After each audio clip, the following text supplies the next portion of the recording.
Dr. Bavi, thank you for being with us today.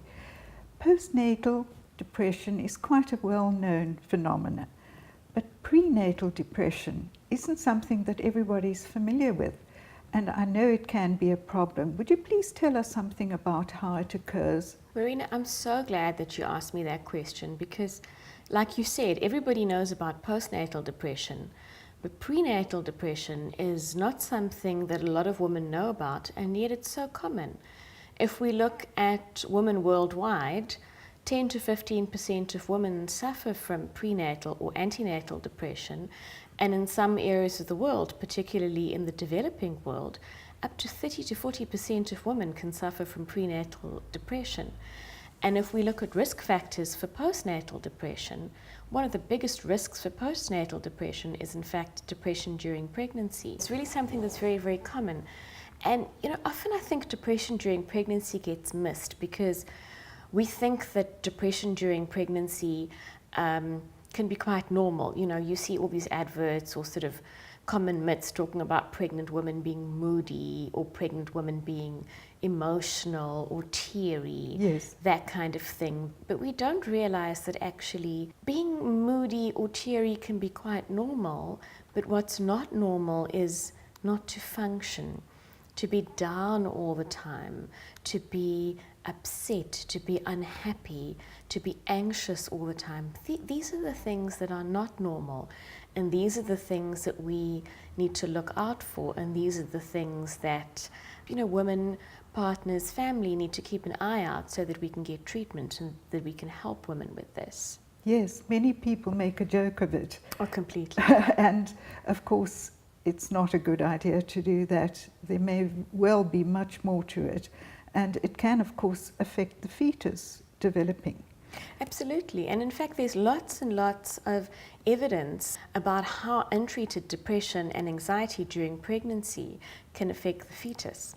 So, for example, things like low birth weight, increased rates of preterm labor, so that is labor before 37 to 40 weeks when we know that a baby should be born. Increased risks of poorer growth after the baby is born. All these things can be associated with untreated depression during pregnancy. As I mentioned a little bit earlier, depression during pregnancy, anxiety during pregnancy are some of the biggest risk factors for postnatal depression. And we know that an untreated postnatal depression is one of the biggest risk factors for childhood developmental problems. That's right. And so it is indeed a very serious potential problem that needs looking at. What have you found and what do you recommend, and how do people identify it? Especially because so many people say, oh, well, she's just pregnant. No, completely. And I think that there are various different ways that we can look at it. I think the first thing is that if you're concerned about yourself, or that if you're concerned about your partner or your loved one, you should go and get help. And you can ask your general practitioner, you can ask your obstetrician or gynecologist, you can ask your nursing sister for advice. The second thing is that, in this online era, there are lots and lots of different tools, there are lots and lots of sites that you can look at that can provide you with advice. And some lovely sites that you could look at would be things like PSI, Postpartum Support International, which is one of the biggest sites that provide women with mental illness during pregnancy for support, and that would be psi.org. One of the nicest tools that can help you see whether you are depressed both during pregnancy and afterwards is a scale called the Edinburgh Depression Rating Scale, the EDS. And if you put that into any search engine, it'll come up, and you can either use a pen and paper version or an online version that scores it for you. And you could find that on a site like PSI, and that can tell you whether or not you are depressed, and that will help you seek help. Dr. Bavi, could you enlighten us? What should family look out for in a mother-to-be who is behaving not in the usual way? She doesn't seem very happy, and she herself is not able to recognize what the problem is, because especially if it's a first-time pregnancy, you can just think that that's part of pregnancy. how would you recognize that somebody is in fact depressed clinically and possibly seriously? I mean, there are various ways that it can show. The one way is that the person can be sad or down most of the day, nearly every day. The other thing is that somebody can lose interest or pleasure in activities that they previously enjoyed. For example, if somebody liked physical activities, they can stop doing that. Or perhaps more importantly in pregnancy, physical activities can stop because you're just physically uncomfortable. But more mental or more sort of crafty activities, somebody who always enjoyed sewing or knitting, or somebody who always enjoyed going to the movies or reading, just stops doing that kind of thing, doesn't take pleasure in stuff. Or maybe functioning, a woman who could run her household beautifully or cooked, who was amazing at her job, now stops being able to do that. Changes in mood, maybe not low mood, but being very, very irritable. Or somebody who becomes very, very anxious. A woman who could comfortably go out and shop and go out with friends now needs support to do something as simple as grocery shopping or going to the mall when she could do that comfortably before. Another thing that we often see is somebody who's constantly going to her gynae or her general practitioner or family doctor with lots and lots of sort of minor complaints, always worried about the baby, always worried that something is going wrong, and yet baby is absolutely fine. That should raise a red flag.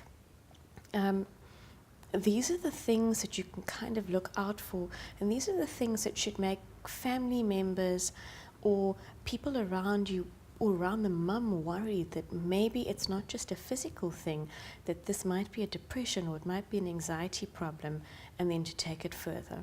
Is there a particular stage during pregnancy when it's likely to manifest, or can it happen at any time?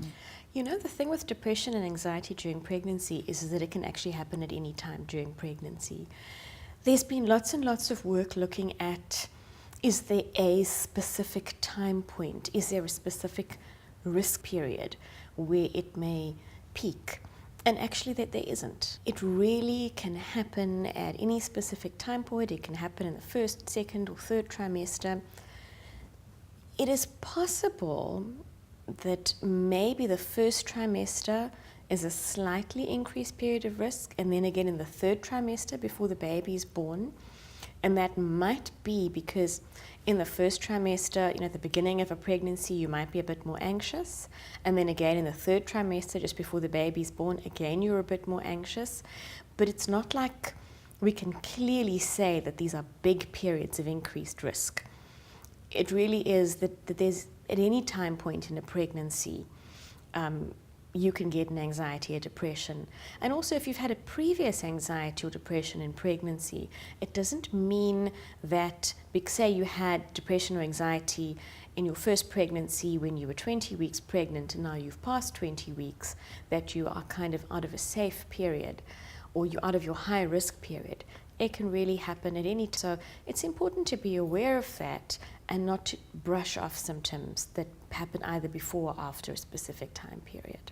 How long does it usually take before somebody recognizes it in the mother? Can it be overlooked? It can often be overlooked, particularly during pregnancy, because, so often symptoms of depression can be physical. So whether it's in pregnancy or not in pregnancy, some of the core features of depression are actually quite physical. Fatigue, lethargy, changes in appetite, changes in sleep. These are all core features of depression, but they're all core features of pregnancy as well. So very often things that are features of depression get written off as features of pregnancy. So it's important when you are not feeling well, when you are feeling not yourself, when you're feeling down or anxious, or when it's your loved one who's feeling down or anxious or you're concerned, to actually make sure that they're getting help, and to make sure that when you are looking for help or when you're looking for help for your loved one, that the person who's caring for them actually asks about what we call the core features of depression or anxiety, the things that look at mood, anxiety, that they get asked about things like, are you feeling sad? Are you feeling anxious? Do you have interest and pleasure? Because that's what helps us separate between depression and anxiety and the physical symptoms of pregnancy. What are the management options in prenatal depression? There are many, many places that people can go to get help, and often where you go to get help can depend on where's the easiest place to get help. And when you're pregnant, the person that you're seeing most often can either be your midwife or your obstetrician gynecologist. And these tend to be the people that you have the closest relationships with. And that might be the easiest place for you to go to, but it's not, the first port of call should not be the last port of call. So if you're not feeling good and your midwife or your obstetrician is not helpful to you, you should keep going until you get help. So that might be that you get a second opinion, it might be that you see your family practitioner, it might be that you see somebody else in your area, but there are many, many other useful areas and other people that you can see. There are lovely, lovely support groups that are available. There is a really wonderful organization, Postpartum Support International, which is an internationally based volunteer support group run for women with depression during pregnancy and postnatally by women who have had depression and anxiety during pregnancy and postnatally.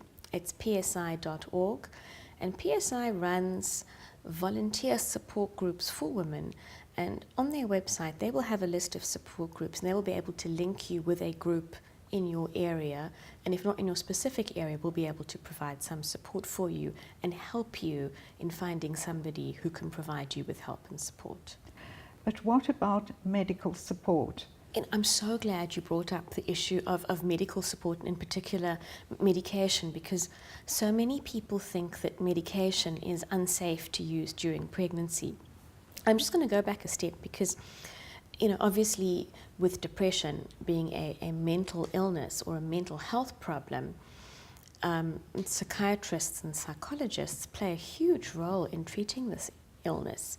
And with any form of illness during pregnancy, we want to be careful with medication, because any medication, be it something as simple as a painkiller or something for a cold and flu, you need to be careful about what you can use. So yes, our first line of treatment during pregnancy is always some form of psychotherapy. But many women who have depression and anxiety during pregnancy don't get better on psychotherapy alone. And here we've got to look at some form of medication. There are many, many types of medication that are safe to use during pregnancy. And here, your treating doctor or your treating psychiatrist will go through with you the pros and cons of each medication and help you make an informed decision about what's best for you and best for your baby. If you've been diagnosed as having prenatal depression, does that mean you're going to get it again postnatally? If you have prenatal depression, you are at high risk of getting postnatal depression. So about 60% of people who have prenatal depression go on to get postnatal depression. So yes, you're at high risk, but notice it's only 60%, it's not 100%. So it's not that you will definitely get it, but it is at higher risk. If you have prenatal depression, people often say, so will I get it in my next pregnancy? Again, you are at higher risk. So again, your risk is about sort of something between 20 to 60%. Other studies say sort of between 10 to 40%. So we're not sure exactly how many women will get it in the subsequent pregnancies. The risk is higher than the normal population, but it's there. But it's not like if you've had it in one pregnancy, you will definitely get it in the next pregnancy. We know that it is a higher risk. And it's important for us to know that, so that one, we can look out for it, so that if it starts, we can catch it early and therefore treat it earlier. And also because we can then look at ways of trying to modify that risk to, in some ways, help you prevent getting it in the next pregnancy. What are the causative factors for prenatal depression, it's really interesting because there are many causative factors, and we don't fully understand it, and we're also not sure if these causative factors apply to every single woman. What we do know is that probably the single biggest risk factor for getting a prenatal depression is a pre-existing history of a depression either in your previous pregnancy or a depression at any time in your life. The second biggest risk factor for getting a prenatal depression is a history of substance use or alcohol use. And we think that's because in women, the biggest risk factor for using substances, so drugs basically, or alcohol, is a history of depression or anxiety. Because in women, using drugs or alcohol is tied up very much with depression or anxiety, unlike in men, where alcohol use and drug use is often independent of depression or anxiety. Also, lack of partner support, lack of social support. And by lack of social support, I don't mean lack of money, because you can not have money and still be very supported by your family and your partner. Indeed. And you can have lots of money and not have partner support. Yes. So these all go together. There are also what we call biological factors, hormonal factors. People often think pregnancy hormones, which is true, but it's not that there's kind of specific hormones. If you look at women who have prenatal depression and you look at their hormone levels, they're not different from women who don't have prenatal depression. The actual levels are more or less the same. We think what happens is that in women who have prenatal depression, uniquely sensitive or perhaps more sensitive to normal levels of hormones, or possibly the way in which the hormones are broken down in their bodies is different from the way in which women who don't have prenatal depression break down their hormones. What we also know is it's not just one factor. It seems to be a combination of factors. So it probably goes something like, well, you have a history of depression, you are not particularly supported by your husband, you break down hormones in a way that is different to, say, another woman. And the one thing that I forgot to mention earlier is that this is an unwanted baby, not an unplanned pregnancy, because many pregnancies are unplanned, but this is not a baby that you want. Yes. And all these interact and put you at high risk Indeed. for having a prenatal depression. So you see, it's this complex interplay of factors, and all of these go together to put you at risk for having prenatal depression and anxiety. Thank you, Dr. Bavi. I'm sure that'll be most helpful to many women and families. Thank you very much.